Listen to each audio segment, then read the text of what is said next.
ਸਾਡੇ ਬਜ਼ੁਰਗਾਂ ਨੇ 50 ਸਾਲ ਇੰਨੀ ਸੇਵਾ ਕੀਤੀ ਹੈ। ਉਹਨਾਂ ਨੇ ਉਦੋਂ ਕਦੀ ਕੋਈ ਲਾਲਚ ਨਹੀਂ ਕੀਤਾ, ਕੋਈ ਕੁਰਸੀ ਦਾ ਲਾਲਚ ਨਹੀਂ ਕੀਤਾ। ਬੜੇ ਸਾਡੇ ਸੀਨੀਅਰ ਅਜੇ ਪਏ ਆ ਜਿਨ੍ਹਾਂ ਨੂੰ ਇੰਨੇ ਸਾਲ ਵਰਕ ਕਰਦੇ। ਜੇ ਸਾਡੇ ਬਜ਼ੁਰਗਾਂ ਨੂੰ 50 ਸਾਲ ਦੀ ਮਿਹਨਤ ਦਾ ਫਲ ਮਿਲਿਆ ਤੇ ਬਾਕੀਆਂ ਨੂੰ ਵੀ ਮਿਲਣਾ ਚਾਹੀਦਾ। ਜਾਣ ਬੂਝ ਕੇ ਜਿਹੜੇ ਮਾੜੇ ਅਨਸਰ ਹੈ, ਜਿਹੜੇ ਚਾਹੁੰਦੇ ਆ ਕਿ ਕਾਂਗਰਸ ਦੋ ਫਾੜ ਹੋਏ, ਉਹ ਇਹ ਕੰਮ ਚਾਹੁੰਦੇ ਆ ਤੇ ਉਹਨਾਂ ਨੇ ਇਹ ਕੰਮ ਕੀਤਾ ਵਾ। ਬਾਕੀ ਜਿਹੜੇ ਸਾਡੇ ਮੇਅਰ ਬਣਨਗੇ ਸਾਨੂੰ ਸਿਰ ਮੱਥੇ ਆ। ਜਿਹੜਾ ਬੰਦਾ ਮਿਹਨਤ, ਹੁਣ ਬਾਜਵਾ ਸਾਹਿਬ ਸਿੱਖ ਕਮਿਊਨਿਟੀ ਨਾਲ ਬਿਲੋਂਗ ਕਰਦੇ, ਬਾਜਵਾ ਸਾਹਿਬ ਨੇ ਸਾਰੇ ਬਟਾਲੇ ਦਾ ਡਿਵੈਲਪਮੈਂਟ ਕੀਤੀ ਹੈ ਜੀ। ਅੱਜ ਤੱਕ ਦੱਸੋ ਨਾ ਕੋਈ ਬੰਦਾ ਇੱਕ ਹੱਥ ਖੜਾ ਕਰਕੇ ਕਹਿ ਦੇ ਕਿ ਬਟਾਲੇ ਦੀ ਕਦੀ ਕੋਈ ਡਿਵੈਲਪਮੈਂਟ ਹੋਈ ਹੈ। ਇਹ ਲੋਕਲ ਬੰਦੇ ਨੂੰ ਜਿਹੜਾ ਪਾਰਟੀ ਕੁਰਸੀ ਤੇ ਬਿਠਾਇਆ ਜਾਏ ਤਾਂ ਕਿ ਜੋ ਲੋਕਾਂ ਲਈ ਅਪਰੋਚੇਬਲ ਹੋਏ। ਕੋਈ ਗੱਲ ਨਹੀਂ ਹੈਗੀ। ਇਹ ਲੋਕ ਜਿਹੜੇ ਆ ਝੂਠਾ ਰੌਲਾ ਪਾਉਂਦੇ ਆ, ਉਹ ਚਾਹੁੰਦੇ ਆ ਕਿ ਜਿਹੜੀ ਕਾਂਗਰਸ ਹੈ ਦੋ ਫਾੜ ਹੋਏ। ਬਟਾਲਾ ਮੇਅਰ ਦੇ ਲਈ ਬਹੁਤ ਸਾਰੇ ਚਿਹਰੇ ਇਸ ਵੇਲੇ ਮੈਦਾਨ ਦੇ ਵਿੱਚ ਨੇ, ਬੜੇ ਨਾਮ ਨੇ ਜਿਹੜੇ ਲੋਕਾਂ ਦੀ ਜ਼ੁਬਾਨ ਦੇ ਉੱਪਰ ਨੇ। ਉਹਨਾਂ 'ਚੋਂ ਇੱਕ ਬਹੁਤ ਹੀ ਚਰਚਿਤ ਨਾਮ ਹੈ ਬਟਾਲੇ ਦੀ ਸੀਨੀਅਰ ਕਾਂਗਰਸ ਲੀਡਰਸ਼ਿਪ ਦੇ ਪਰਿਵਾਰ ਦੇ ਵਿੱਚੋਂ ਟਕਸਾਲੀ ਕਾਂਗਰਸੀ ਪਰਿਵਾਰ। ਸੋ ਉਹਨਾਂ ਦੇ ਵਿੱਚੋਂ ਨੇ ਸਾਡੇ ਨਾਲ ਸੀਨੀਅਰ ਲੀਡਰ ਨੇਤਾ, ਕਾਂਗਰਸ ਦੇ ਯੂਥ ਨੇਤਾ ਗੁੱਡੂ ਸੇਠ ਜੀ। ਸੇਠ ਸਾਹਿਬ, ਆਪਾਂ ਹੁਣ ਕਿਵੇਂ ਸਮਝੀਏ ਚੇਅਰਮੈਨੀ ਦੇ ਨਾਲ ਨਾਲ? ਕਹਿੰਦੇ ਨੇ ਕਈ ਵਾਰੀ ਸਰਕਾਰ ਆ ਜਾਂਦੀ, ਇੱਕ ਨਾ ਇੱਕ ਫਰੀ ਸਕੀਮ ਆ ਜਾਂਦੀ, ਕਿਤੇ ਚੇਅਰਮੈਨੀ ਨਾਲ ਕੀ ਮੇਅਰ ਵੀ ਆ ਰਿਹਾ? ਵੇਖੋ ਜੀ, ਪਹਿਲੇ ਤਾਂ NRI TV ਦਾ ਮੈਂ ਬਹੁਤ ਬਹੁਤ ਧੰਨਵਾਦੀ ਹਾਂ। ਦੂਸਰੀ ਗੱਲ ਇਹ ਕਿ ਲਾਲਚ ਉਹਨਾਂ ਨੂੰ ਹੁੰਦਾ। ਸਾਡੇ ਬਜ਼ੁਰਗਾਂ ਨੇ 50 ਸਾਲ ਇੰਨੀ ਸੇਵਾ ਕੀਤੀ ਹੈ। ਉਹਨਾਂ ਨੇ ਉਦੋਂ ਕਦੀ ਕੋਈ ਲਾਲਚ ਨਹੀਂ ਕੀਤਾ, ਕੋਈ ਕੁਰਸੀ ਦਾ ਲਾਲਚ ਨਹੀਂ ਕੀਤਾ। ਕੋਈ ਇੱਕ ਬੰਦਾ ਵੀ ਕਹਿ ਦੇ ਕਿ ਆਪਾਂ ਕੋਈ ਮੇਅਰ ਦੀ ਦਾਅਵੇਦਾਰੀ ਕੀਤੀ ਹੈ। ਸਾਨੂੰ ਪਾਰਟੀ ਨੇ ਐਡੀ ਵਧੀਆ ਜਿਹੜੀ ਆ ਸੀਟ ਨਾਲ ਨਵਾਜ਼ਿਆ। ਸਾਨੂੰ ਸਾਡੇ ਬਜ਼ੁਰਗਾਂ ਨੂੰ 50 ਸਾਲ ਦੀ ਮਿਹਨਤ ਦਾ ਇੰਪਰੂਵਮੈਂਟ ਟਰਸਟ ਦੀ ਚੇਅਰਮੈਨੀ 'ਤੇ ਬਿਠਾਇਆ, ਜਿਹੜਾ ਕੋਈ ਵੀ ਲੀਡਰ ਪਹਿਲੇ ਨਹੀਂ ਕਰ ਸਕਿਆ, ਜਿਹੜਾ ਬਾਜਵਾ ਸਾਹਿਬ ਨੇ ਕਰ ਵਿਖਾਇਆ। ਗੁਰੂ ਜੀ, ਤੇ ਫਿਰ ਇਹ ਪਬਲਿਕ ਕਿਉਂ ਕਹਿ ਰਹੀ ਹੈ ਕਿ ਇਹ ਗਰਾਰੀ ਜਿਹੜੀ ਸੀ ਨਾ ਤੁਹਾਡੀ ਟਿਕਟ ਵਾਲੀ, ਇਹ ਕਹਿੰਦੇ ਅੜੀ ਤਾਂ ਹੀ ਕਿਉਂਕਿ ਕਹਿੰਦੇ ਤੁਹਾਡੀ ਗਰਾਰੀ ਅੜ ਗਈ ਸੀ ਮੇਅਰ 'ਤੇ ਵੀ ਅਸੀਂ ਹੁਣ ਮੇਅਰ ਦੀ ਦਾਅਵੇਦਾਰੀ ਕਰਨੀ ਹੈ, ਅਤੇ ਕਹਿੰਦੇ ਉਹਦੇ ਕਰਕੇ ਨਾਲ ਹੀ ਟਿਕਟ ਦੀ ਦਾਅਵੇਦਾਰੀ ਰੁਕ ਗਈ ਅਤੇ ਐਨ ਮੌਕੇ 'ਤੇ ਐਂਡ 'ਤੇ ਤੁਹਾਨੂੰ ਟਿਕਟ ਮਿਲਦੀ ਹੈ। ਅਤੇ ਫਿਰ ਇਹ ਟਿਕਟ ਵਾਲੀ ਗਰਾਰੀ ਅਤੇ ਮੇਅਰ ਵਾਲੀ ਗਰਾਰੀ ਆਪਸ 'ਚ ਕਿਉਂ ਟਕਰਾ ਰਹੀ ਹੈ? ਵੇਖੋ ਜੀ, ਇਹੋ ਜਿਹੀ ਕੋਈ ਗੱਲ ਨਹੀਂ। ਪਹਿਲੇ ਆਪਾਂ 32 ਨੰਬਰ ਵਾਰਡ ਦੇ ਵਿੱਚ ਕਾਫੀ ਕੰਮ ਕੀਤਾ। 32 ਨੰਬਰ ਵਾਰਡ ਜਿਹੜਾ ਸਾਡੇ ਰਿਹਾਇਸ਼ ਵਾਲਾ, ਸਾਡੇ ਘਰ ਵਾਲਾ ਵਾਰਡ ਹੈ, ਉੱਥੇ ਕਾਫੀ ਕੰਮ ਕੀਤਾ ਅਤੇ ਸਾਨੂੰ ਲੋਕਾਂ ਨੇ ਉੱਥੇ ਪਿਆਰ ਵੀ ਬਹੁਤ ਦਿੱਤਾ। ਮੁੜ ਕੇ ਕਈ ਸਰਕਮਸਟੈਂਸਿਸ ਬਣ ਜਾਂਦੇ ਆ, ਪਾਰਟੀ ਦੇ ਹੁਕਮ ਮੰਨਣੇ ਪੈਂਦੇ ਆ। ਪਾਰਟੀ ਦਾ ਫੈਸਲਾ ਹੋ ਗਿਆ, ਬਾਜਵਾ ਸਾਹਿਬ ਨੇ ਆ ਕੇ ਕਿਹਾ ਜੀ ਆਪਾਂ ਇਹ ਟਿਕਟ ਜਿਹੜੀ ਹੈ ਸਾਨੂੰ 31 ਨੰਬਰ 'ਚ ਦਿੱਤੀ ਜਾਏਗੀ। ਉਹ ਲੇਡੀ ਸੀਟ ਸੀ। ਫਿਰ ਉਹਨਾਂ ਨੇ ਸਾਡੇ ਮਦਰ ਨੂੰ ਕੀਤਾ ਜੀ ਆਪਣਾ ਅੱਗੇ ਕਿ ਉਹਨਾਂ ਨੂੰ ਲੜਾਵਾਂਗੇ, ਅਤੇ ਫਿਰ ਲੜਨਾ ਪਿਆ ਜੀ। ਪਾਰਟੀ ਦੇ ਹੁਕਮ ਮੰਨਣੇ ਪੈਂਦੇ। ਬਾਕੀ ਇਹੋ ਜਿਹੀ ਕੋਈ ਗੱਲ ਨਹੀਂ। ਮੇਅਰ ਦੀ ਵੇਖੋ ਬੜੇ ਸਾਡੇ ਸੀਨੀਅਰ ਅਜੇ ਪਏ ਆ ਜਿਨ੍ਹਾਂ ਨੂੰ ਇੰਨੇ ਸਾਲ ਵਰਕ ਕਰਦੇ। ਜੇ ਸਾਡੇ ਬਜ਼ੁਰਗਾਂ ਨੂੰ 50 ਸਾਲ ਦੀ ਮਿਹਨਤ ਦਾ ਫਲ ਮਿਲਿਆ ਤੇ ਬਾਕੀਆਂ ਨੂੰ ਵੀ ਮਿਲਣਾ ਚਾਹੀਦਾ। ਮੈਂ ਸਮਝਦਾ ਕਿ ਫਿਰ ਸਾਡੇ 'ਚ ਅਤੇ ਦੂਜੇ ਲੀਡਰਾਂ 'ਚ ਕੀ ਫਰਕ ਰਹਿ ਗਿਆ ਕਿ ਹਰ ਚੀਜ਼ ਆਪਣੇ ਘਰ ਹੀ ਲਈ ਜਾਣੀ ਹੈ। ਗੁੱਡੂ ਜੀ, ਫਿਰ ਕੁਛ ਤੇ ਕਹਿੰਦੇ ਨਾ ਜੇਕਰ ਮਾੜੀ ਮੋਟੀ ਕਿਤੇ ਅੱਗ ਬਲੀ ਹੋਏ ਧੂੰਆਂ ਤਾਂ ਹੀ ਨਿਕਲਦਾ। ਕਿਤੇ ਨਾ ਕਿਤੇ ਚਿੰਗਾਰੀ ਤੇ ਮੇਅਰ ਵਾਲੀ ਲੱਗੀ ਹੋਣੀ ਹੈ ਨਾ, ਤੇ ਫਿਰ ਕਿਉਂ ਬਾਜ਼ਾਰ ਦੇ ਵਿੱਚ ਇਹ ਗੱਲ ਹੈਗੀ ਹੈ ਕਿ ਮੇਅਰ ਵਾਸਤੇ ਗੁੱਡੂ ਸੇਠ ਵੱਲੋਂ ਜਾਂ ਗੁੱਡੂ ਸੇਠ ਦੇ ਪਰਿਵਾਰ ਵੱਲੋਂ ਦਾਅਵੇਦਾਰੀ ਠੋਕੀ ਜਾ ਰਹੀ?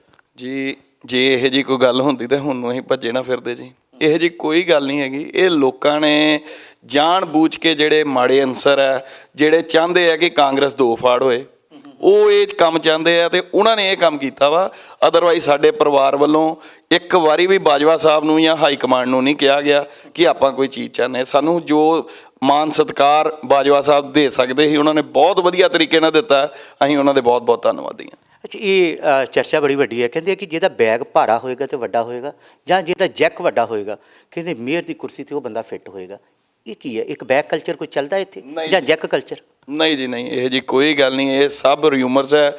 ਇਹ ਜਿਹੜੇ ਸਾਡੀਆਂ ਉਲਟ ਪਾਰਟੀਆਂ ਵਾਲੇ ਆ, ਐਂਟੀ ਪਾਰਟੀਜ਼ ਨੇ ਜਿਹੜੀਆਂ, ਉਹ ਇਹੋ ਜਿਹੇ ਰਿਊਮਰਸ ਫੈਲਾਉਂਦੀਆਂ। ਇਹੋ ਜਿਹੀ ਕੋਈ ਗੱਲ ਨਹੀਂ ਹੈਗੀ ਜੀ। ਜਿਹਨੇ ਮਿਹਨਤ ਕੀਤੀ ਹੈ, ਜਿਹਨੇ 4 ਸਾਲ ਕੰਮ ਵੀ ਕੀਤੇ ਆ ਬਹੁਤ ਜ਼ਿਆਦਾ। ਹੁਣ ਬਾਜਵਾ ਸਾਹਿਬ ਆਪੇ ਵੇਖਣਗੇ, ਜਿਨ੍ਹਾਂ ਨੇ ਕੰਮ ਕੀਤੇ ਆ ਪਾਰਟੀ ਹਾਈ ਕਮਾਂਡ ਉਹਨਾਂ ਨੂੰ ਕਰੇਗੀ ਜੀ, ਨਵਾਜ਼ੇਗੀ ਕੁਰਸੀ। 36 ਕੌਂਸਲਰ ਜਿੱਤਦੇ ਨੇ ਕਾਂਗਰਸ ਪਾਰਟੀ ਦੇ।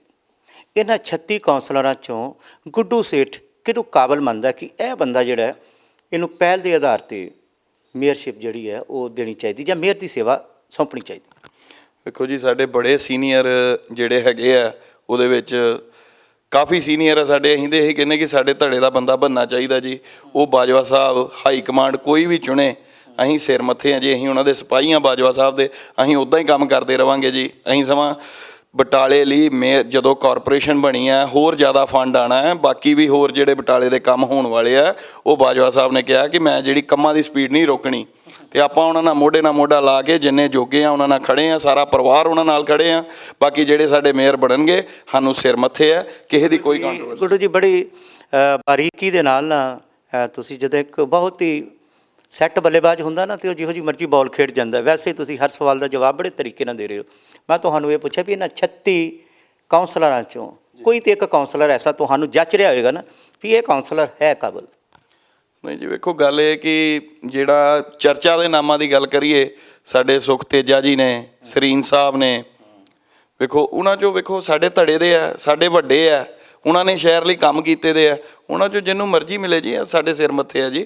ਅਸੀਂ ਉਹਨਾਂ ਨਾਲ ਮੋਢਾ ਲਾ ਕੇ ਖੜੇ ਆ ਤੇ ਬਾਜਵਾ ਸਾਹਿਬ ਦਾ ਨਾਮ ਉੱਚਾ ਕਰਾਂਗੇ ਜੀ ਜਿੰਨੇ ਜੋਗੇ ਆ। ਗੁੱਡੂ ਜੀ ਇਹ ਅਕਸਰ ਬਟਾਲੇ 'ਚ ਨਾ ਚਰਚਾ ਬੜੀ ਚੱਲਦੀ ਹੈ ਔਰ ਖਾਸ ਕਰਕੇ ਕਾਂਗਰਸ ਦੇ ਹੀ ਵਰਿਸ਼ਟ ਲੀਡਰ ਕਈ ਵਾਰੀ ਚਲਾ ਦਿੰਦੇ ਨੇ, ਹਿੰਦੂ ਸਿੱਖ ਵਾਲਾ ਇੱਕ ਫੰਡਾ ਖੇਡਦੇ ਇੱਥੇ ਜੀ। ਇਸ ਵੇਲੇ ਵੀ ਇਹ ਕਿਹਾ ਜਾ ਰਿਹਾ ਕਿ ਹਿੰਦੂ ਚਿਹਰਾ ਮੇਅਰ ਦੀ ਕੁਰਸੀ ਤੇ ਹੋਣਾ ਚਾਹੀਦਾ, ਕਿਉਂਕਿ 2022 ਦੇ ਧਿਆਨ 'ਚ ਰੱਖ ਕੇ ਮੇਅਰ ਦੀ ਕੁਰਸੀ ਜਿਹੜੀ ਹੈ ਉਹਦੀ ਚੋਣ ਹੋਣੀ ਹੈ। ਤੁਹਾਨੂੰ ਕੀ ਲੱਗਦਾ ਇਹ ਹਿੰਦੂ ਸਿੱਖ ਵਾਲਾ ਫੰਡਾ ਜਿਹੜਾ ਜੀ, ਇਹਦੇ 'ਚ ਕੋਈ ਹਿੰਦੂ ਚਿਹਰਾ ਹੀ ਆ ਸਕਦਾ ਮੇਅਰ? ਇਹੋ ਜੀ ਕੋਈ ਗੱਲ ਨਹੀਂ ਜੀ, ਇਹੋ ਜੀ ਕਿਸੇ ਤਰ੍ਹਾਂ ਦੀ ਕੋਈ ਗੱਲ ਨਹੀਂ। ਹਿੰਦੂ ਸਿੱਖ ਸਾਰੇ ਸਾਡੀ ਜ਼ਿਆਦਾ ਸੱਜਣਤਾ ਹੀ ਸਿੱਖ ਭਰਾਵਾਂ ਨਾਲ ਹੈ ਜੀ। ਠੀਕ ਹੈ, ਸਾਡੀ ਸਾਰਾ ਬਹਿਣ ਖਲੋਣ, ਸਾਰੀ ਦਿਹਾੜੀ ਬਹਿਣ ਖਲੋਣ ਸਿੱਖ ਭਰਾਵਾਂ ਨਾਲ ਹੈ। ਇਹ ਜੀ ਕੋਈ ਗੱਲ ਨਹੀਂ, ਇਹ ਐਵੇਂ ਇੱਕ ਪ੍ਰੋਪੋਗੰਡਾ ਹੈ। ਇਹ ਜੀ ਕੋਈ ਗੱਲ ਨਹੀਂ। ਜਿਹੜਾ ਬੰਦਾ, ਮੈਂ ਤਾਂ ਹੁਣ ਬਾਜਵਾ ਸਾਹਿਬ ਸਿੱਖ ਕਮਿਊਨਿਟੀ ਨਾਲ ਬਿਲੋਂਗ ਕਰਦੇ, ਬਾਜਵਾ ਸਾਹਿਬ ਨੇ ਸਾਰੇ ਬਟਾਲੇ ਦਾ ਡਿਵੈਲਪਮੈਂਟ ਕੀਤੀ ਹੈ ਜੀ। ਅੱਜ ਤੱਕ ਦੱਸੋ ਨਾ ਕੋਈ ਬੰਦਾ ਇੱਕ ਹੱਥ ਖੜਾ ਕਰਕੇ ਕਹਿ ਦੇ ਕਿ ਬਟਾਲੇ ਦੀ ਕਦੀ ਕੋਈ ਡਿਵੈਲਪਮੈਂਟ ਹੋਈ ਹੈ? ਜਿੰਨੀ ਡਿਵੈਲਪਮੈਂਟ ਅਸੀਂ ਵੇਖੀ ਹੈ, ਮੈਂ ਆਪਦੀ ਹੋਸ਼ 'ਚ ਤਾਂ ਨਹੀਂ ਵੇਖੀ ਭਾਜੀ। ਜਿੰਨੀ ਡਿਵੈਲਪਮੈਂਟ ਹੋਈ ਹੈ ਆਪਣੀ ਹੋਸ਼ 'ਚ ਅੱਜ ਤੱਕ ਨਹੀਂ ਵੇਖੀ। ਅੱਜ ਵੀ ਬਾਜਵਾ ਸਾਹਿਬ, ਮੈਂ ਚਲੋ ਬਾਹਰ ਸੀਗਾ ਕਿਤੇ, ਅੱਜ ਵੀ ਬਾਜਵਾ ਸਾਹਿਬ ਨੇ ਸਾਰੇ ਸ਼ਹਿਰ ਦੇ ਜਿਹੜੇ ਕੰਮ ਚੱਲਦੇ ਪਏ ਉਹਨਾਂ ਦਾ ਜਾਇਜ਼ਾ ਲਿਆ। ਜਿਹੜੇ ਹੋਣ ਵਾਲੇ ਆ ਉਹਨਾਂ ਦੇ ਕੰਮ ਦੇ ਸਟਾਰਟ ਕਰਵਾਉਣੇ ਆ ਹੁਣ ਉਹਨਾਂ ਦਾ ਵੀ। ਬਿਲਕੁਲ ਗੁੱਡੂ ਜੀ, ਗੱਲ ਚੱਲ ਰਹੀ ਨੋਟੀਫਿਕੇਸ਼ਨ ਦੀ। ਅਜੇ ਨੋਟੀਫਿਕੇਸ਼ਨ ਹੋਣੀ ਹੈ।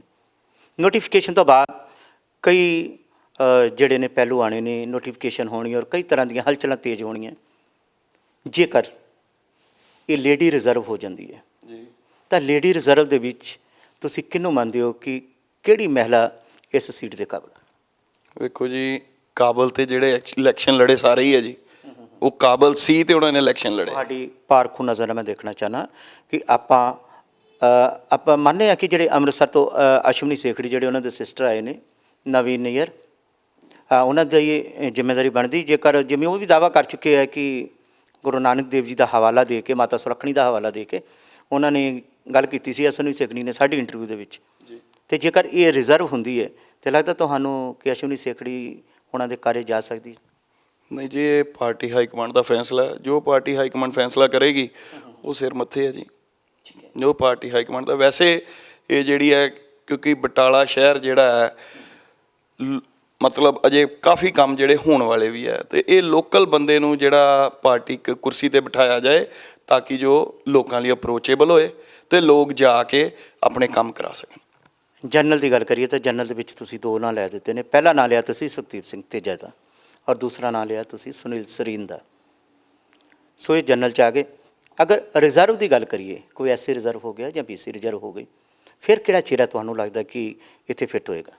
ਵੇਖੋ ਜੀ, ਇਹ ਤੇ ਸਾਡੇ ਲੋਕਾਂ ਦੇ ਕੈਫੇ ਹੀ ਹੈ। ਇਹ ਹਰ ਚੀਜ਼ ਪਾਰਟੀ ਹਾਈ ਕਮਾਂਡ ਨੇ ਡਿਸਾਈਡ ਕਰਨੀ ਹੈ, ਬਾਜਵਾ ਸਾਹਿਬ ਨੇ ਡਿਸਾਈਡ ਕਰਨੀ ਹੈ। ਆਪਾਂ ਇਹਦੇ 'ਤੇ ਕਮੈਂਟ ਕਰਦੇ ਚੰਗੇ ਨਹੀਂ ਲੱਗਦੇ, ਕਿਉਂਕਿ ਇਹ ਜਿਹੜਾ ਫੈਸਲਾ ਹੈ ਇਹ ਵੱਡੀ ਜਿਹੜੀ ਲੌਬੀ ਉਹਨਾਂ ਦਾ ਹੈ ਜੀ। ਆਪਾਂ ਇਸ ਚੀਜ਼ 'ਤੇ ਕਮੈਂਟ ਕਰਦੇ ਆਪਾਂ ਚੰਗੇ ਨਹੀਂ ਲੱਗਦੇ ਜੀ। ਬੇਸ਼ੱਕ ਬਾਡੀ ਜਿਹੜੀ ਇਹ ਗੱਲ ਕਰ ਰਿਹਾ ਕਿ ਵੱਡੀ ਬਾਡੀ ਦਾ ਕੰਮ ਹੈ, ਹਾਈ ਕਮਾਂਡ ਦਾ ਕੰਮ ਹੈ, ਪਰ ਮਾਮਲਾ ਇਹ ਨਹੀਂ ਹੈ ਕਿ ਹਾਈ ਕਮਾਂਡ ਇਹਨਾਂ 36 ਦੇ ਵਿੱਚੋਂ ਬਹੁਤ ਸਾਰੇ ਆંકੜੇ ਹੁੰਦੇ ਆ, ਬੜਾ ਕੁਝ ਜਾਂਚਣਾ ਹੁੰਦਾ ਹੈ। ਗੁੱਡੂ ਜੀ ਹੋਣਾ ਕੋਲੋਂ ਵੀ ਸਾਰਿਆਂ ਦੀ ਰਿਪੋਰਟ ਲਈ ਜਾਣੀ ਹੈ, ਪੁੱਛਿਆ ਜਾਣਾ ਕਿਹੜਾ ਕਿੰਨਾ ਕਾਬਲ ਹੈ, ਕਿਹਦੇ 'ਚ ਕੀ ਕੁਆਲਿਟੀ ਹੈ ਔਰ ਕਿਹਦਾ ਕਿਰਦਾਰ ਕੀ ਹੈ।